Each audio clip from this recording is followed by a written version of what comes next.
Hello to everyone. I'm Clive Kabatsnik. I'm president of the American Friends of the Hebrew University, and I'm proud alum of the university. Today's session on new technologies for the sustainability age will follow the following format. The panelists are going to give a brief introduction to one another.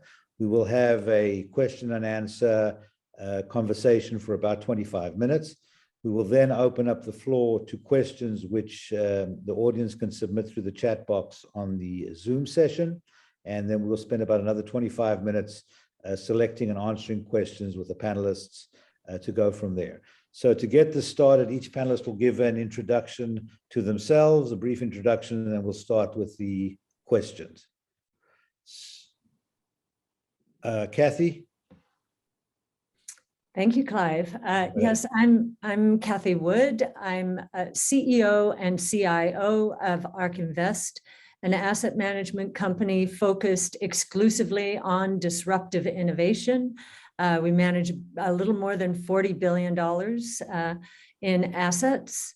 And we've centered our research around 5 major innovation platforms.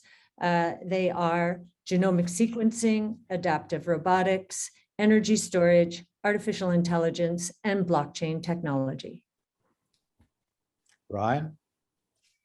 Yeah, good morning, good afternoon, everyone. My name is Brian Shetler, and I lead a venture capital fund that we call AEI Horizon X.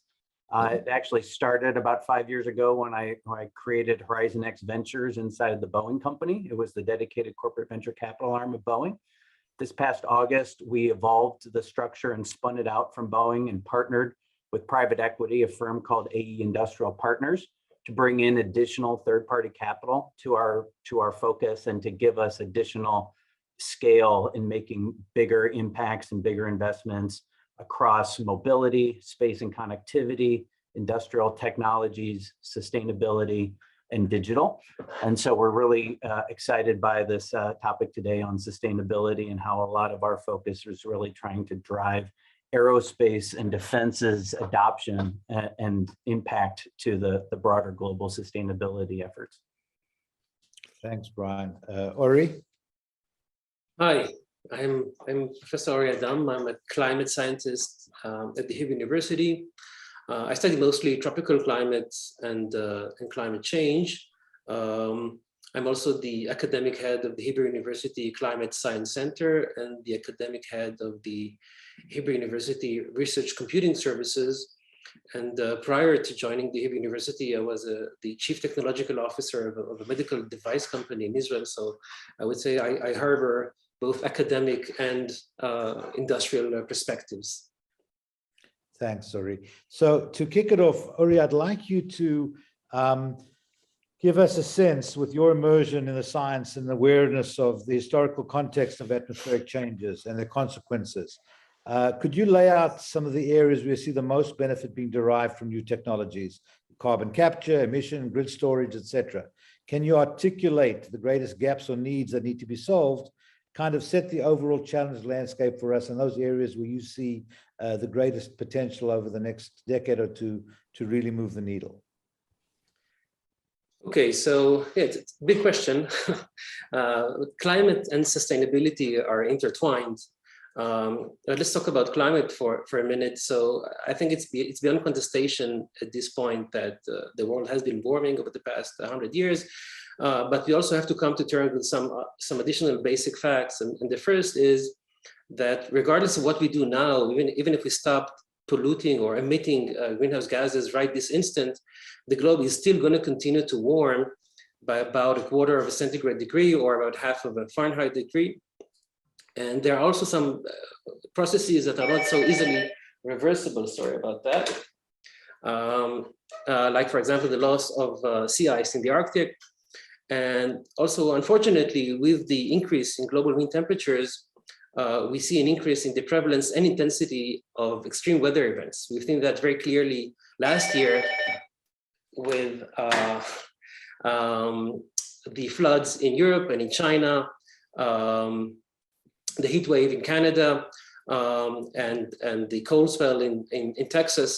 And so we generally need to be able to increase the resilience of essential infrastructure to climate change and to extreme weather events. From a more sustainable perspective, we need to reconcile the fact that the world is going to be warming with an increase of about 1/4 degree by mid-century, with about a doubling of energy consumption by mid-century, and population growth. And we need to make sure that we don't misuse the soil and also fishery in the ocean.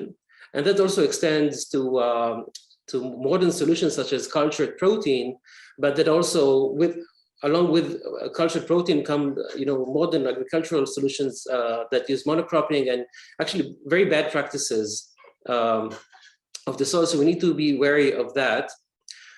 So that's more in the long term. And our eventual goal, I would say, is to sort of regulate Earth's climate. This is what we're trying to do by regulating the concentrations of greenhouse gases. But there are other possible solutions. We can also regulate Earth's temperature by controlling the properties of clouds and by controlling the properties of dust particles in the atmosphere. And the problem is that none of these solutions at present are scalable. And we're decades away from being able to implement such solutions.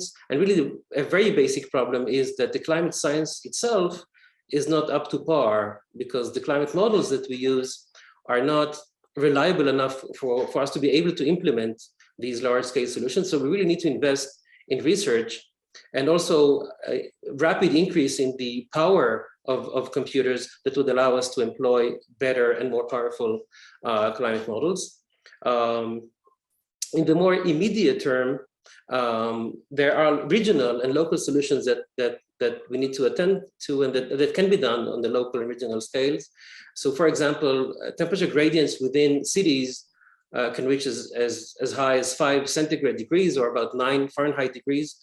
And so local urban greening solutions can have an immediate effect, and a very dramatic effect that is even larger than the increase in global mean temperature. And also, for example, in a region such as Israel, which is a global warming hotspot, where we see rapid heating and drying. So Israel, for example, is not dependent on rain anymore for water supply. We just desalinate water from the oceans. And hopefully this can be done in other regions. And hopefully we would also be able to regulate local temperatures by regulating the properties of clouds, and maybe with artificial eggs and so forth. So these are, I would say, the main challenges related to climate change and also partly to sustainability. I think this would be a good place to stop and maybe move the discussion ahead. Ori, that was really very quick and quite comprehensive in such a short period of time. I just have noticed we have quite a lot of new participants who have joined. I guess the main stage ran a little long. Just to reiterate what I said at the introduction, for those who are not here, this session of question and answers will run until about 7:25, 7:30. We will then have another 25 odd minutes for questions and answers. So in the audience, if you have questions, please submit them on the chat function. We'll select questions once the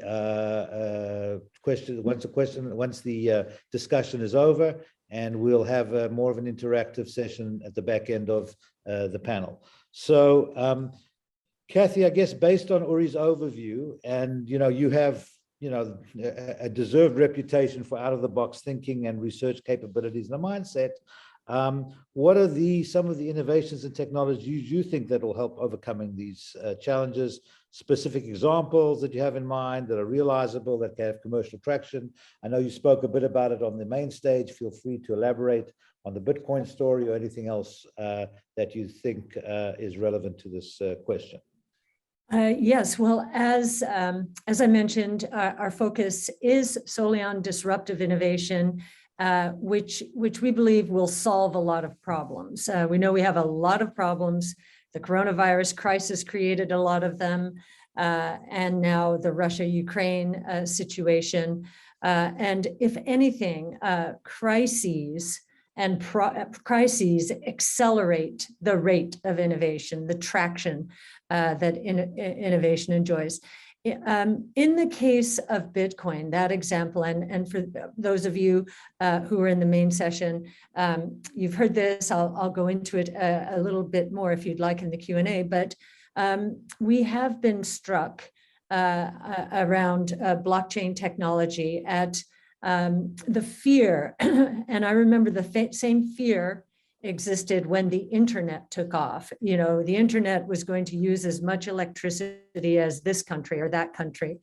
And it is, but it's also changed our lives profoundly in many, many good ways and some bad ways, I would say.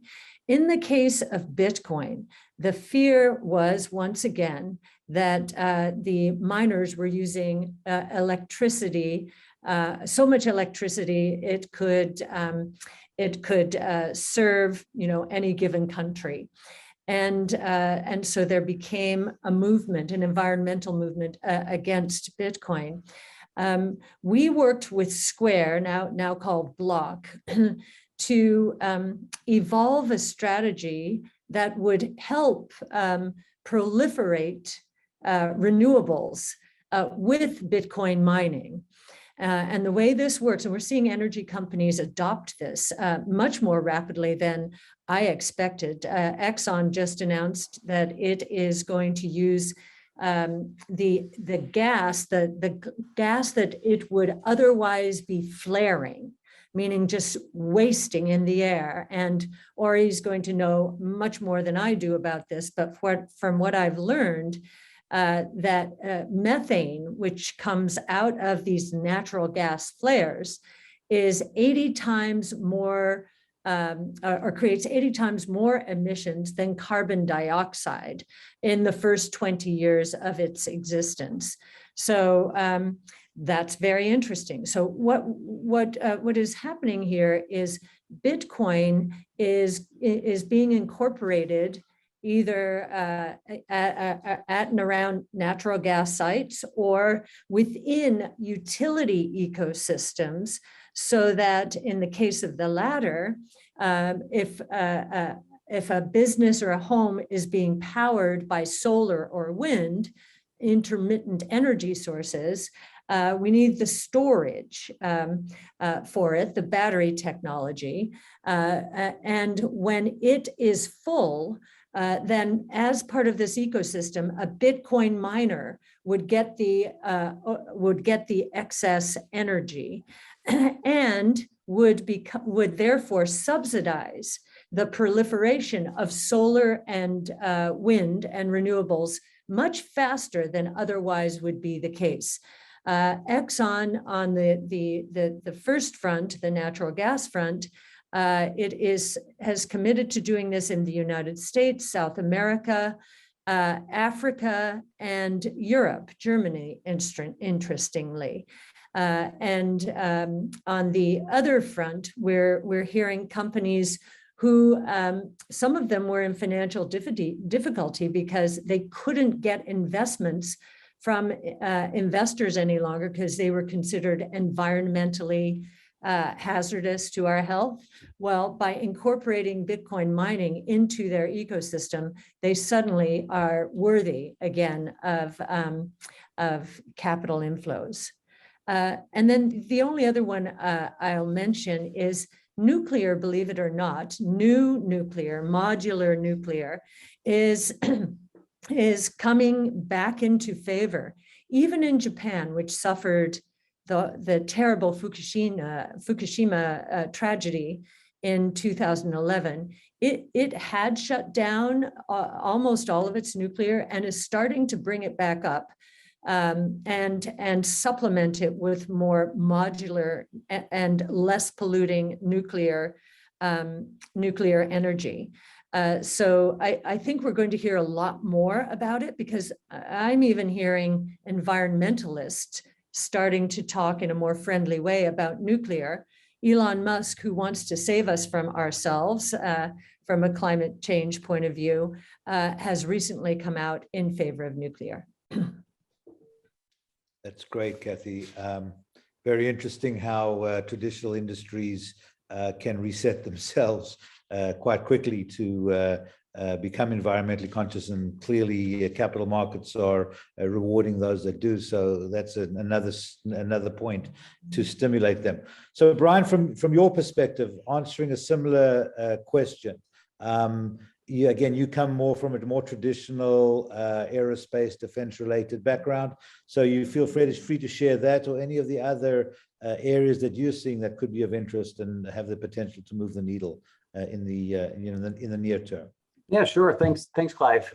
Yeah, our focus, we recognize aerospace is contributing about 2.5% or so to annual global carbon emissions. And so we generally take a focus on what is the ecosystem that's going to come together to help transform that for the better. And it's not going to be a silver bullet. This is a layered approach to solving the challenges in aerospace, very multifaceted. There's the sexy side, if you will, of sort of the aircraft development and new forms of aircraft that will come online that generally could adopt, more sustainable sources of energy, whether it's batteries, hydrogen, fuel cells, et cetera. So paying attention to that world, but it's also very capitally intensive. It's very fragmented at the moment. There's 300 plus companies chasing just new platforms alone. And so really trying to get to focus on the winners and have some successes come out of that. I get really excited by the enabling technology coming out of there. I agree with Kathy completely. The disruptive innovation that's going to emerge to really transform aerospace is what really gets me excited. There's everything from those new sources of fuels and some awesome companies doing things with battery technology these days, some transformation in how you can create green hydrogen and or leverage hydrogen more in aerospace. And there's even some completely, out of the box thinking of how you think about ammonia as a fuel for aviation differently and how you can leverage ammonia and the existing infrastructure around the world for ammonia in a more aerospace approach. So we definitely get excited by that, but it doesn't stop there of sort of what goes into the platform. It's also about these new technologies that are going to help you scale, right? When you need to create these fuels to actually talk about the volumes and or needs of an industry like aerospace, scaling is really hard. And so things that you don't typically associate with aerospace, at least I didn't, that's usually a hardware sort of aerospace engineering sort of mindset. Now we're looking at biology, we're looking at chemical engineering, we're looking at material scientists. Heck, even computer scientists have a role in sort of transforming things to a more digital and efficient aerospace future. And so what's going to happen in those sort of technologies that can really make a difference there in scalability. And then lastly, I'll just sort of say there's how you pull this all together in sort of a manufacturing and industrial sense. Right now there's 6 million parts that go into a 747.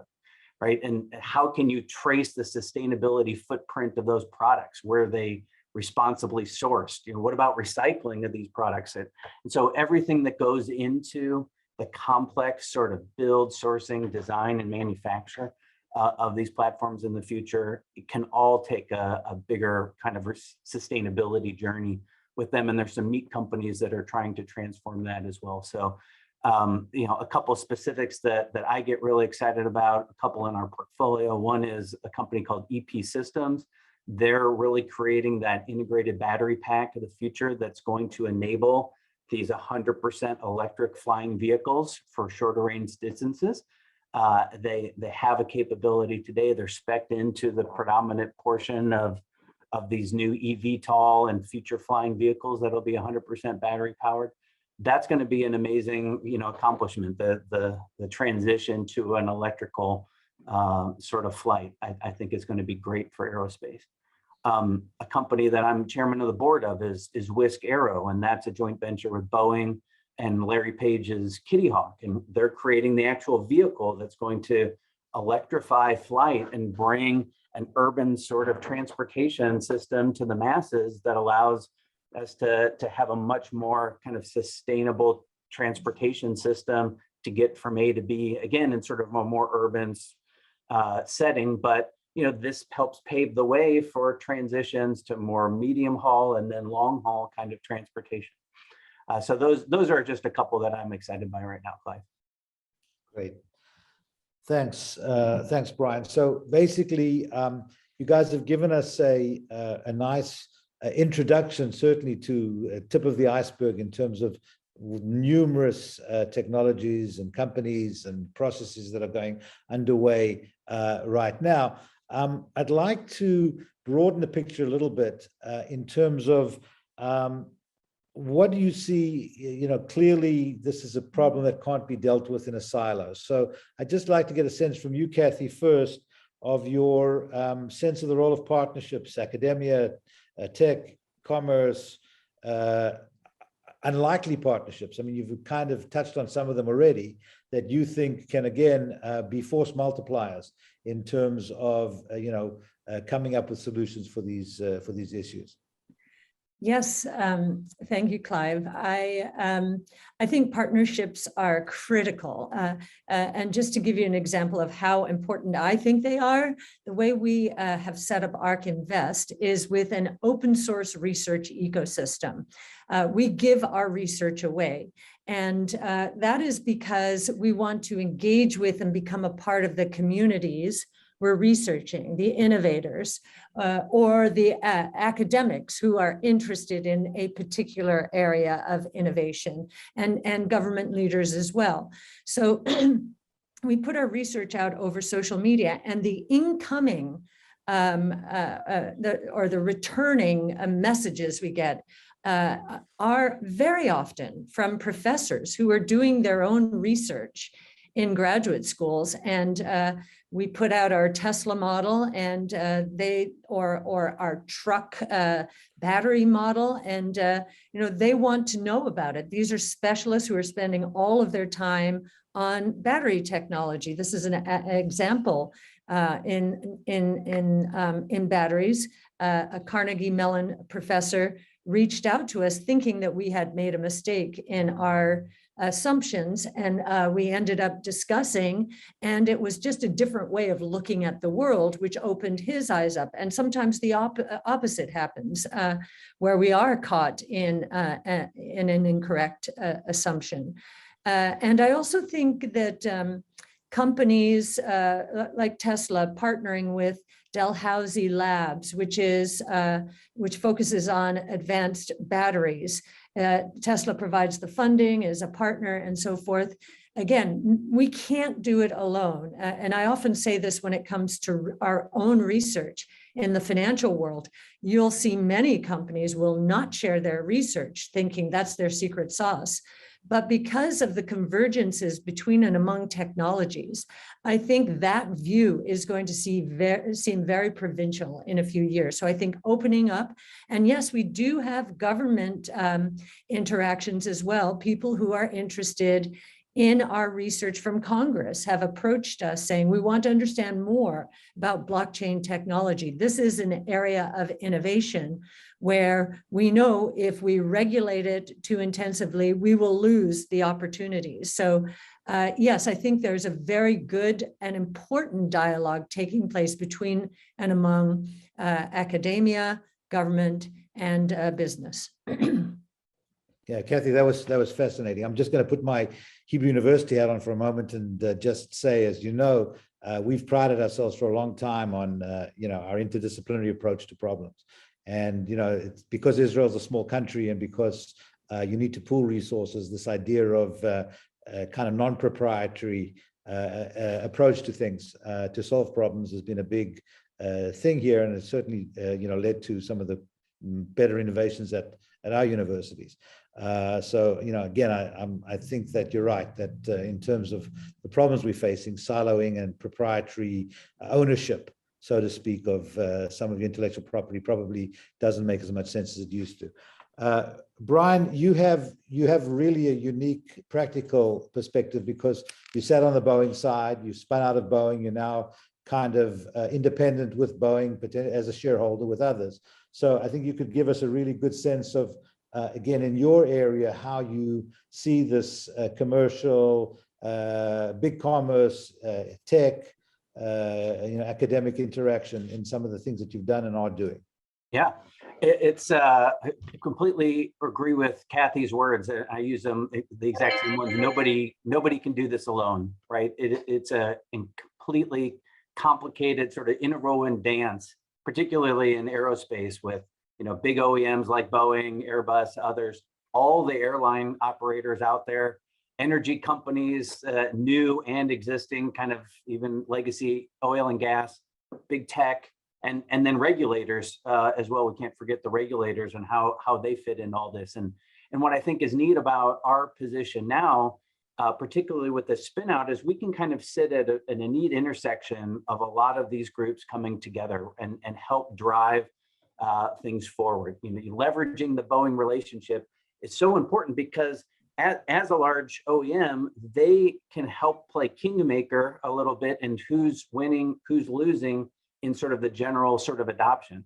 And so we leverage that relationship to say, what are some of the neat technologies that deserve a shot at a proof of concept, that deserve a shot of being integrated in what Boeing calls their Echo Demonstrator, which is a test bed aircraft where they bring new technologies, you know, onto a real aircraft, fly it, and show the promise of how this might be adopted at scale. And so we can target select new companies, invest capital in them, help them get through the valley of death from an investment perspective, bring other investors together too, and just build that whole, you know, ecosystem of enthusiasm and support that we can hopefully then transition to a full sort of scale in the future.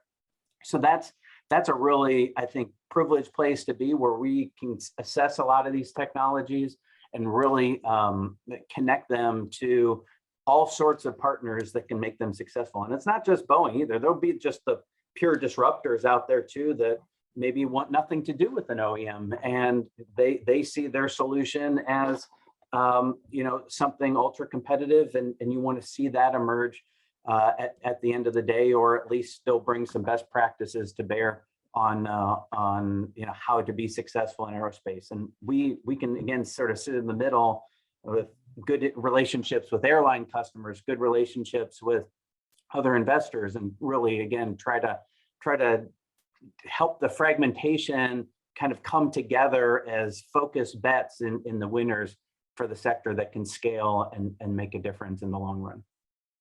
Brian, do you get a sense, I mean, you come from an industry, particularly on the defense side, where it is incredibly competitive and incredibly siloed. Do you get a sense that the industry itself is open to this kind of new openness? Well, I don't know that it goes as far as Kathy of just sharing open source with everybody. I still think there's some secrets at the end of the day that some of these companies keep close to their vest, but I really do sense a general belief that this is sort of a rise tide for all boats sort of moment for aerospace to really achieve its growth targets, for new aircraft to be sold, for the broader adoption to exist around the world. It's in everyone's best interest to drive sustainability and make that journey better for all of society. And so just if you think about the relative market share positions of companies today between Boeing, Airbus, Embraer, all the enabling supply chain, if we can, again, rise that tide for all and make this journey successful, I do think there's a general willingness to really be as partnership oriented as possible to make that happen. Great, thanks, Brian. So, Ori, again, you've heard Kathy and Brian's responses from their particular perspectives. I think your perspective, again, is academic outreach, and in particular, work that we're doing at the Hebrew University. Can you give us some idea of those kinds of partnerships or proto-partnerships that you're working on or are seeing coming out of the work of the Climate Sciences, Sustainability Center, and areas which you're involved in? Yes, so just to Brian, a little bit what was said before. Yes, I agree that academia industry relationships are important, and most important for long-term processes. We can see that very clearly in nuclear and quantum physics, with emergent quantum computing and new nuclear technology.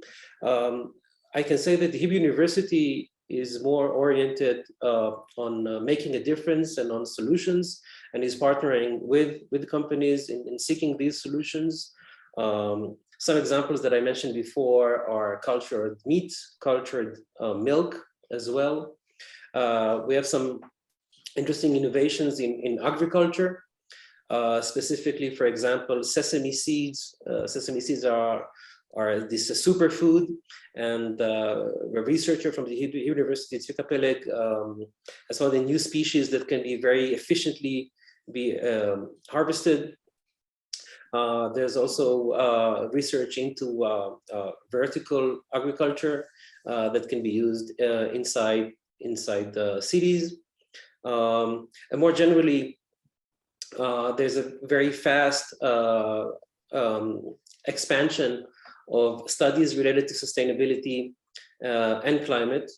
And at least at Hebrew University, we are also seeking international collaborations. I think, especially in our region, climate change, sustainability can be a bridge between nations and can help us bridge some gaps that we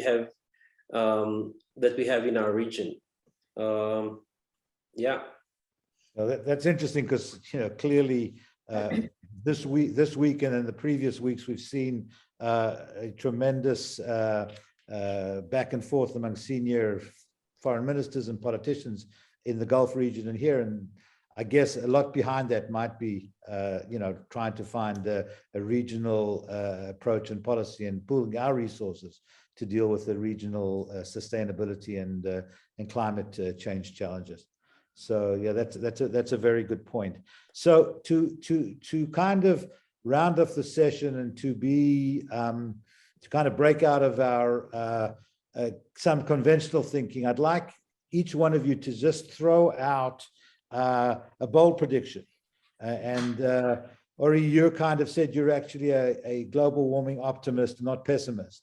So let's best start with you in the sense of give us a prediction about how you think or what you think can happen over the coming decade that we're not thinking about. That's just something, again, that you would hope or you think that could happen out of, imaginary world. Go ahead. Yeah, I would just like to say that taking a few steps back, climate has warmed over the past 100 years. And yet we prospered during these 100 years, and the globe is going to continue probably to warm, but we are going to find solutions and continue to prosper. So I'm really I'm an optimist, and I really trust in technology. And if we extrapolate from the past to recent days, I'm pretty sure that this is within our reach. But really extrapolating more into the future, I want to touch on two points. So I think transitioning to weaning off of fossil fuels and transitioning to green energy is very good, but that can only be a transitory thing because of the increasing demands on energy. At some point, the 200 watts per meter squared that the sun provides as energy to Earth, even that is not gonna be enough, and eventually you would have to move on to other sources of energy. And as was mentioned before, the best one that we know of today is nuclear. So we should get started with that because I believe nuclear energy is the future. There's no way around it. Another point is in terms of a bold prediction, with the increasing connectivity, I really wonder about transportation. I really wonder whether with the increasing virtual connectivity around the globe, I really wonder whether people would commute as much and whether it would be necessary to commute even commodities as much as before, and we can maybe move toward more local production, which is more sustainable. So that's something I think that may be very interesting and maybe a new perspective because of this increased connectivity globally in terms of the rate of information that we can transfer from place to place. That's great. So Brian, I'll go to you. Ori wants to put the aerospace industry out of business, but I'll leave it to you to give you some a couple of bold predictions and thoughts. I think just for me, my prediction will be certainly by the end of the decade, any one of us on this panel or in attendance today will have the opportunity to be a customer on a fully electric powered flight in a major metropolitan area, and not just as part of a publicity stunt, but as some form of a viable economic business that sees, again, 100% sort of battery electric powered flight really take off, no pun intended, and that you can do that as part of a journey to get to A to B. Wow, that would again, the Jetsons finally come to life. That's great. Kathy, last word from you, please. Okay, sure. I'll come at this from both angles in terms of transportation. We have sized the market that we believe autonomous taxi networks will deliver, the revenues out there. This is probably the biggest opportunity in investment history in terms of the size and the size of the opportunity and how quickly it's going to evolve. So autonomous taxi networks are the convergence, a very important word, as we've been saying here, between and among robotics, energy storage, and artificial intelligence. And we have sized that market, and we've spent 8 years doing this. As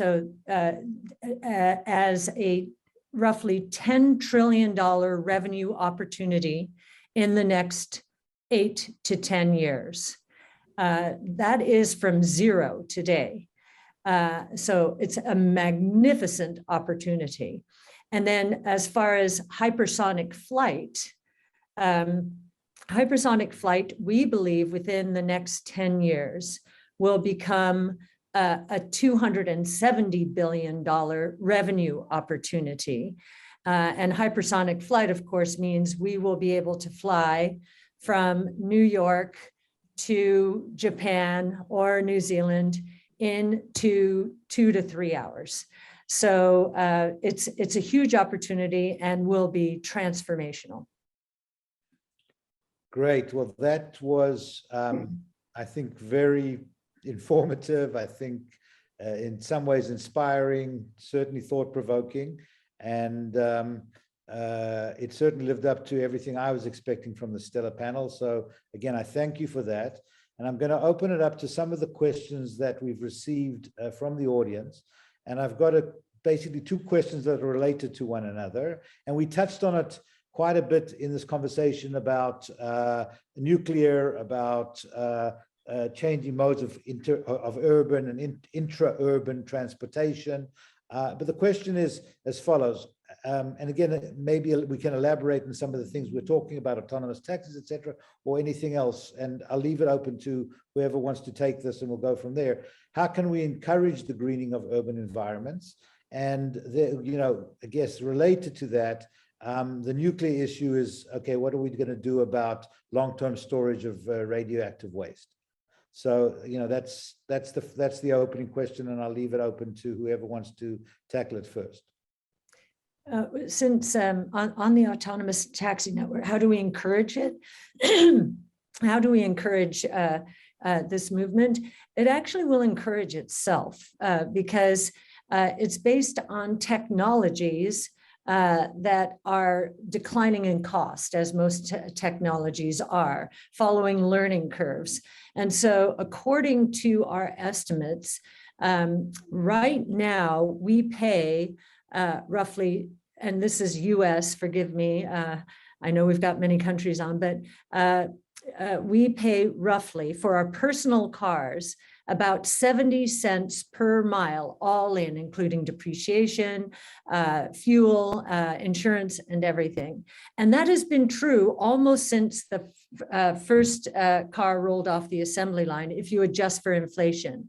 We believe that autonomous taxi networks will represent a step function decline now in the cost of transportation.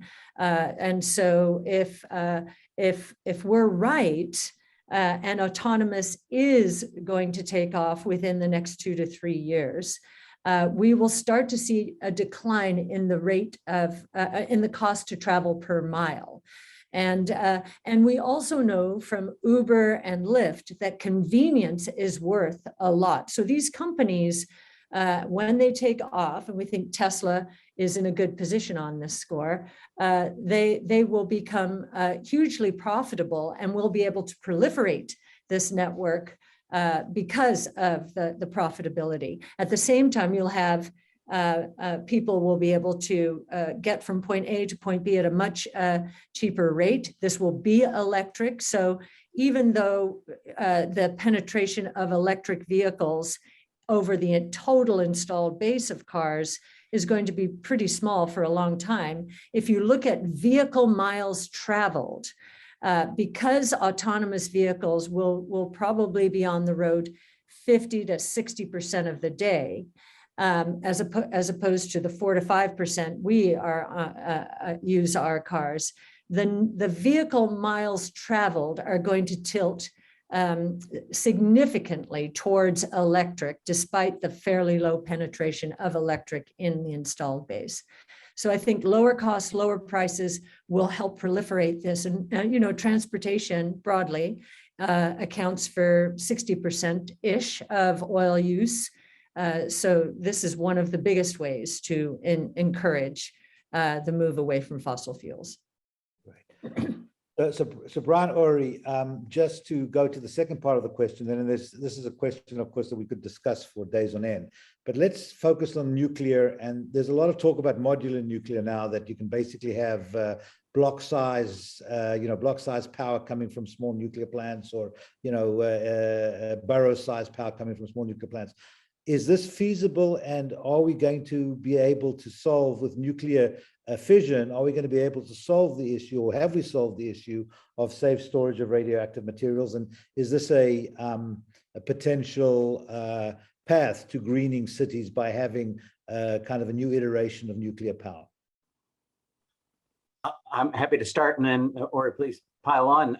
I am another huge advocate and fan of nuclear, particularly in some of the new technologies I've seen as well, and the much more modularized, localized sort of forms of generation. I think, a lot of the fears that manifest with nuclear is what's trying to be solved for in these new iterations. Much lower risk of widespread contamination, even in a worst case scenario. No potential for sort of meltdowns and other forms of catastrophic events from either a malfunction or operator error or things like that. And so just a lot of new innovation. This industry hasn't seen much change since some of the original reactors from the 70s and beyond. And so now to really have all this pent up sort of improvement and innovation from entrepreneurs coming to the table, I think you'll see a much more exciting opportunity in what these plants can do. To your question on safe storage, I think that's the other thing that helps with a more localized solution as well. I mean, when you start talking big plants with 5 reactors and just sort of the containment challenges, the transportation challenges, you now start talking about mass quantities of radioactive material being in transport at any particular time. And, are there similar ways to sort of solve that with much smaller sort of localized, storage and or just the transportation to certain centers? It's no longer these massive hazardous sort of transports that require tons of coordination and fear.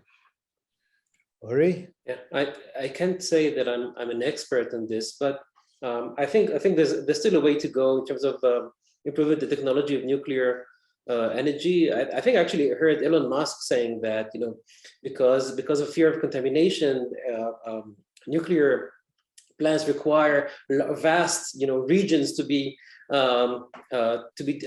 separated from population. And so if you just put solar panels on the area surrounding nuclear plants, you basically get the same amount of energy at present technology. So there's still a way to go. Fission definitely is the future. We're not there. There was a recent experiment showing that with AI, they were able to stabilize the reaction, and we're getting near to some cost benefit with regards to fission. We're not there, but I do see that as the future, and we should invest in that and believe that within a decade or two, we'll have much better nuclear plants and physics. As with regards to sequestering, the waste, I can't say that I'm an expert in that, but it seems like the globe has enough regions where we can sequester that safely and transport that waste. So I don't see that being a major problem. Got it. There is a question about geotechnical engineering, and I don't know whether it's geotechnical or whether the question is talking about geothermal. but he says that many of the people are afraid of unforeseen deleterious effects that are stopping them supporting these measures. Are these concerns well-founded? So I'm not sure whether this is something that the panel can answer on. If anybody has an answer, I can say, yeah, I can say that yes, the concerns are well-founded with some of the solutions. So, for example, one of the solutions that has been discussed is mimicking the effect of volcanoes. So, a major volcanic eruption can cool the surface of the Earth by about 1 to 1.5 degrees. And that's because the spread of sulfate dust particles in the upper parts of the atmosphere that can stay there for a year or two, reflect back sunlight and cool the surface. So one of the solutions, for example, that was discussed is mimicking that effect, and this way cooling or regulating Earth's temperature. However, this might, for example, reduce incoming sunlight and affect crop yields, and that could, for example, lead to a famine, for example. So we should be very careful in implementing these solutions. And as I was saying before, we need to get climate science to that critical level where we can reliably predict the effect of these large-scale solutions. So yes, there is something. So the question is the person who asked this question is correct. We need to be careful in implementing these solutions. I think I'll leave it there because that was a very good academic answer to that question, and we'll move on so we can get as many questions as we can in the time that's left for us. There was a question from a former head of, I believe at, I'll tell you where she was. She was Chief Sustainability Officer, it's from Elaine Grunwald, who was Chief Sustainability Officer at Ericsson for 20 years until 2018.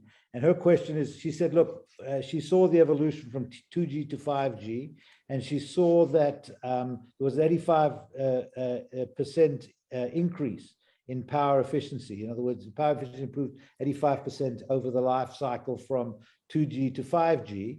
And the question is, can you basically see, again, are we fooling ourselves while overall, while relative emissions are coming down, overall emissions are still going up. So, the question is, how do we, Kathy in particular, how do you think about this in terms of Bitcoin? Are we going to be able to also reduce the relative effect of, energy efficiency? Okay, is this specifically associated with Bitcoin? Was that she said, will this happen with Bitcoin? In other words, we might see the overall consumption go down, but the relative per capita consumption will still go up.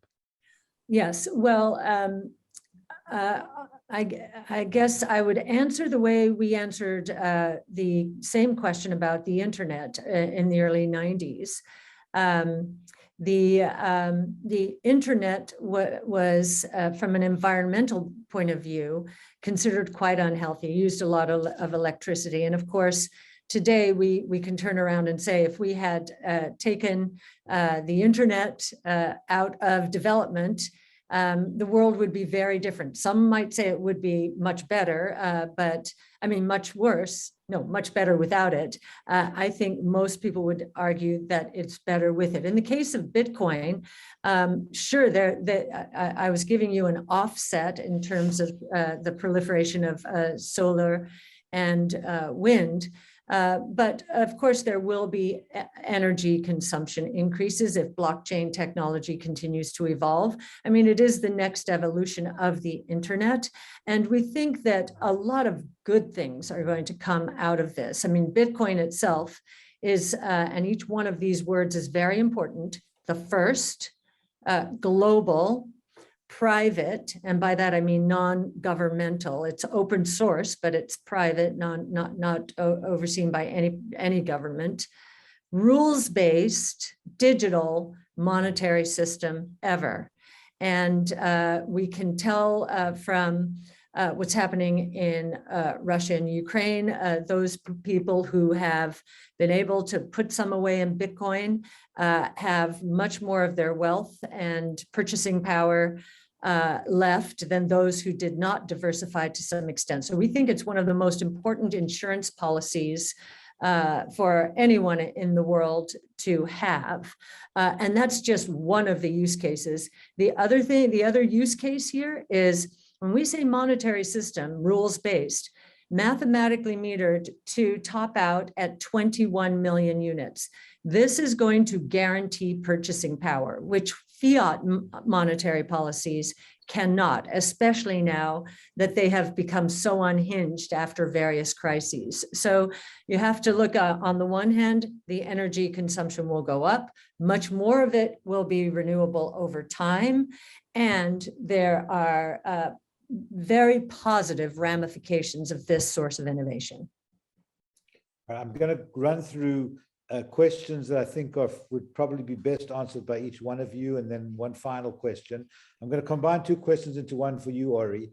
A question about essentially what do we do to clean up the oceans, and the related question is what are we going to do about mitigating the deleterious effects of plastics? It's more or less, yes, it's more or less the same question. It's a 24-day symposium, but give us a 3-minute or a 2-minute answer. So yeah, so microplastic in the ocean is a huge problem. We're already consuming microplastics in the food that we eat, especially the food that comes from the ocean, right? I can say that other than mechanical solutions that now do exist to actually mechanically pick up plastic from the oceans, these solutions are being implemented. There may be some biological solutions, bacteria that would eat plastic. I'm not familiar of any large-scale solution that exists.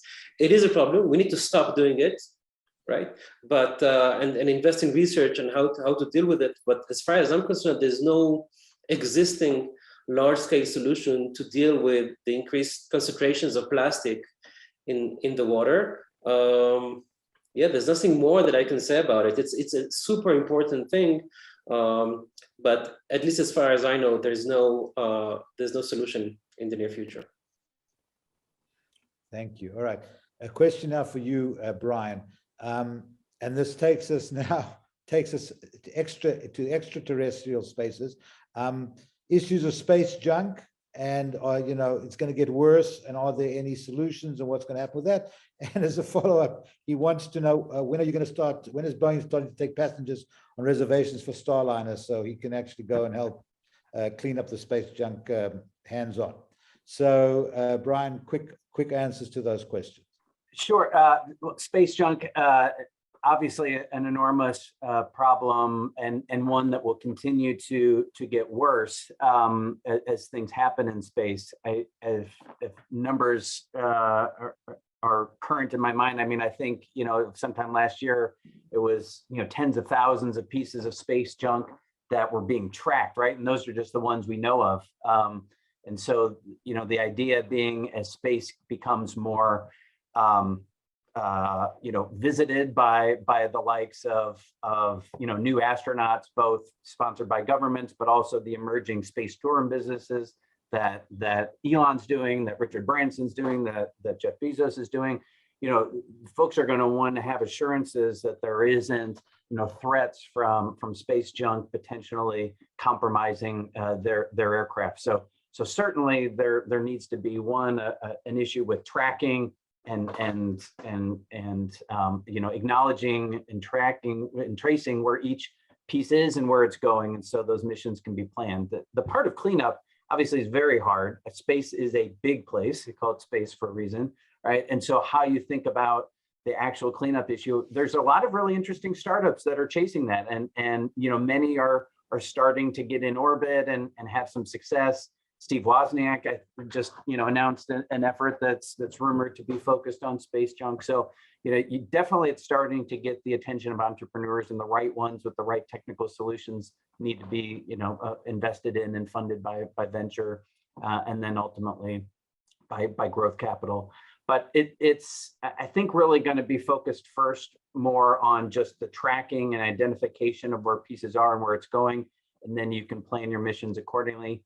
Now, I will caveat, there are the issues when China, for example, blows up one of their satellites with an ASAT missile, and that unleashes hundreds of thousands of little pieces of space junk out there. That's a whole different issue that will continue to need to be monitored, because even, you know, a little piece of aluminum can be a speeding bullet if in the wrong sort of orbit. So just a future issue too that'll need a lot of attention, of how you clean up a lot of the little pieces there as well.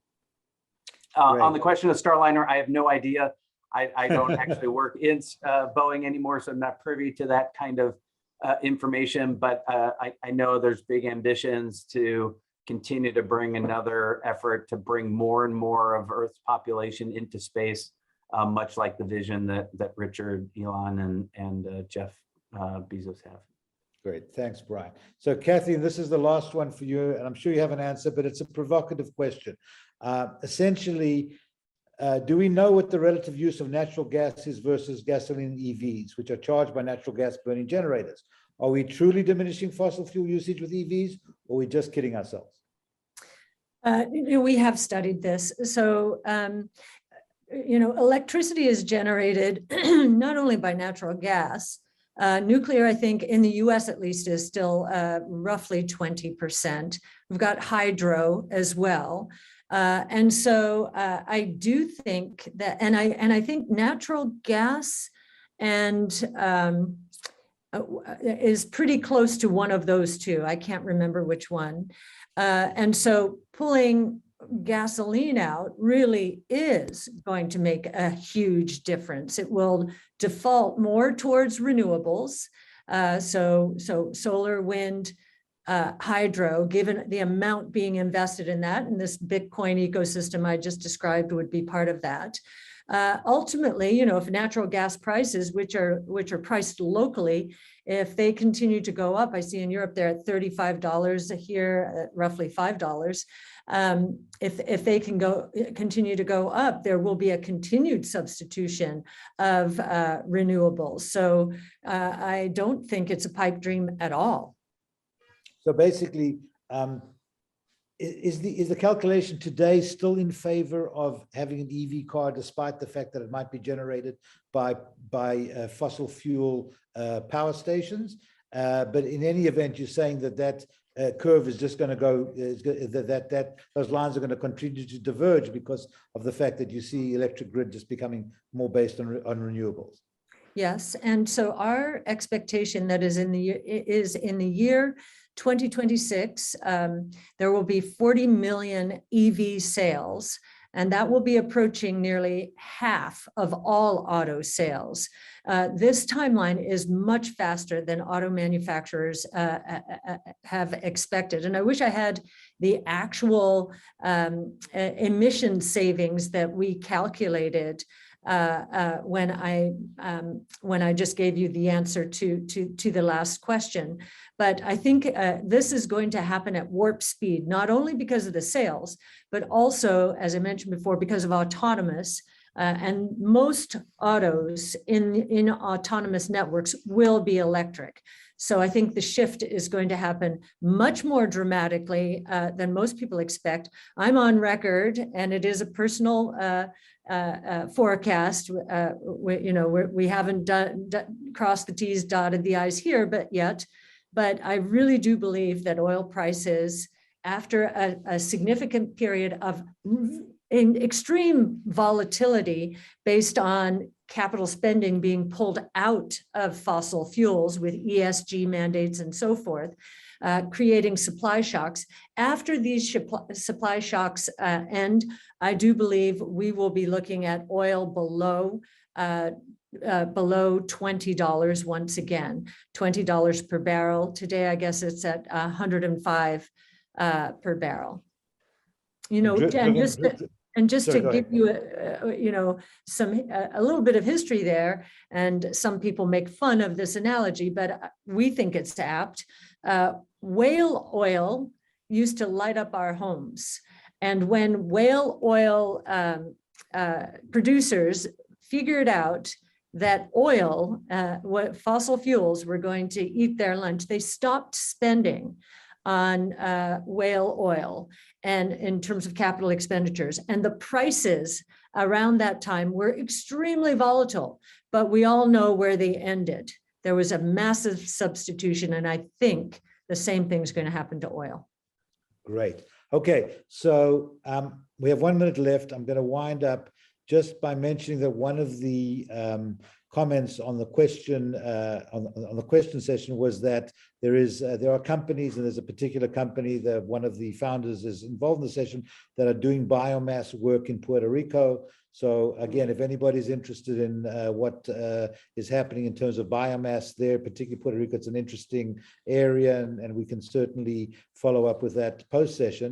And the last question I'm going to take was, how can philanthropy play a role in this, which is obviously right up my alley. And, you know, you've seen here certainly the confluence of academia, industry, finance, and you know, certainly providing philanthropy to academic institutions to continue their research and to find NGOs and initiatives that can be self-sustaining in the sustainability space, and providing impact philanthropy to those, I think is something, again, just as we talk about sustainability for the globe and for the environment, philanthropy itself needs to become sustainable. And a lot of that sustainable philanthropy can be put into nonprofit commercial ventures that can fund themselves, while at the same time doing good for the environment and for the earth. So again, I want to thank our panel. I want to thank our participants who joined us. We had about 115 participants who joined, so it was a very good attendance. I think this was a fascinating panel. And thank you all for supporting Nexus, and thank you all for participating. Thank you. Thank you so much. Thank you. Bye-bye. Thanks. Bye now. Bye, guys. Bye-bye.